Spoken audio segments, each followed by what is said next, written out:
Est-ce que ça t'est déjà arrivé, dans une relation, d'oublier tous les bons moments et de ne garder en tête que les mauvais? Comme si ton cerveau avait fait le tri et n'avait gardé que les instants douloureux. En vrai, c'est pas vraiment de ta faute. Le cerveau est programmé pour ça. Il retient la peur, le danger, la douleur. C'est un réflexe de survie. Mais aujourd'hui, le problème, c'est que on ne veut pas juste survivre, on veut vivre.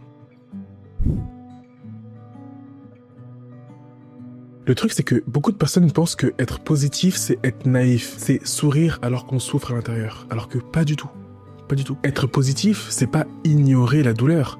C'est la traverser sans se noyer. C'est être capable de se dire « Ok, c'est dur, mais je vais faire comme je peux avec ce que j'ai. » Et en fait, ce qu'il faut savoir, ce qui est important de comprendre, c'est qu'être positif, c'est aussi bien un état physique que spirituel. Quand tu penses positif, ton corps respire mieux, ton esprit se libère, tes pensées négatives se dissipent, ton cœur ralentit. En fait, au lieu de te faire petit comme tu ferais d'habitude, tu reprends de l'espace, tu te redresses et t'es beaucoup plus confiant. Mais surtout, et ça c'est le plus important, tu te concentres sur les solutions, pas sur les problèmes. C'est facile de dire que tu as mal, c'est facile de dire que ceci est un problème ou ceci est un échec, mais c'est beaucoup plus dur de penser directement à la solution. La résilience, c'est pas être fort tout le temps, c'est se relever à chaque fois que tu tombes. Et les amateurs de shonen, de manga, d'anime, etc., vous comprendrez exactement de quoi je parle. Cette résilience qu'a Naruto, ou Luffy, ou même Ichigo Kurosaki, que j'ai regardé plus récemment. Je me suis refait Bleach, et franchement, c'est dingue. Le gars se relève tout le temps. Combien de fois il s'est fait taper, frapper, fracasser au sol, laissé pour mort? Orihime est venu le réparer là, et il est reparti de plus belle.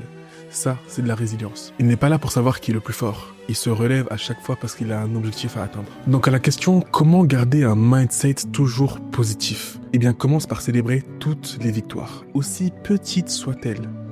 Elles sont toutes importantes. Parce que c'est ça la vraie force. Avancer petit à petit, même quand personne ne te regarde. Le dernier message, je pense, à comprendre qui est vraiment important, c'est que ce que tu cultives pousse. Si tu veux la paix, va chercher la paix. Si tu veux l'espoir, va chercher l'espoir. En fait, tu ne peux pas vouloir guérir et rester dans la maladie, t'entourer de malades. C'est pas possible. Ton cerveau va toujours aller chercher ce que tu lui montres. C'est très simple pour lui. Donc, va chercher le progrès. Et tu progresseras. Sois le premier à croire en toi. Vraiment, c'est très très important. Cette phrase est toute bête, mais si tu veux retenir une seule chose de toute cette vidéo, c'est « Sois le premier à croire en toi ». Le monde n'a pas besoin de gens parfaits. Il a juste besoin de gens, tout court, pour commencer, et de gens qui essayent, qui échouent, qui se relèvent et qui recommencent. Parce que c'est ça le progrès. La perfection n'est pas un progrès. La perfection, c'est nul, ça ne sert à rien. On veut du progrès. En tout cas, je suis content d'avoir fait cette vidéo. J'espère qu'elle vous a plu. N'hésitez pas à la partager. C'est un format qui va revenir de façon très récurrente. Je vais vraiment me lancer sur YouTube. C'est bon, j'ai tout mis en place. Maintenant, il ne reste plus qu'à produire et à progresser. Voilà. Grâce à vous. T'es là aujourd'hui à regarder ou peut-être juste écouter cette vidéo. Merci à toi. Franchement, ça me fait super plaisir. Normalement, j'ai fait en sorte que le son soit assez bon pour que justement les personnes qui veulent écouter ça plutôt en format podcast puissent le faire de façon simple.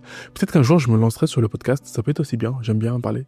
Mais pour l'instant, on va se concentrer sur YouTube. Donc, n'hésite pas à t'abonner, liker, partager. Comme d'habitude, ça prend pas beaucoup de temps.